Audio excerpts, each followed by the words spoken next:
বন্ধুসকল দেখিছেনে কি দেখিছে বাৰু এই ছবিখনৰ পৰা আপোনালোকে কি বুজিছে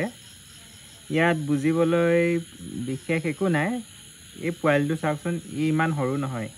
ইয়াৰ বয়স 3 মাহ ওপৰ হৈছে কিন্তু তেও গাখীৰ খায় ঠিক এই মেকুৰী পোৱালিটোৰ দৰে এনেকুৱা কিছুমান মানুহৰ স্বভাৱ আছে নহয়নে মানে বহুত মানুহ আছে যিয়ে নেকি মাকৰ গাখীৰ ডাঙৰলৈকে খাইছে মই শুনাটো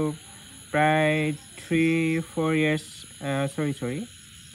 ক্লাছ 2-3 লৈকেও বহুতে খায় বুলি শুনিছোঁ হয়নে নহয় জনাবচোন মানে প্ৰায় 6 বছৰ 7 বছৰত গাখীৰ এৰা বুলিও শুনিছোঁ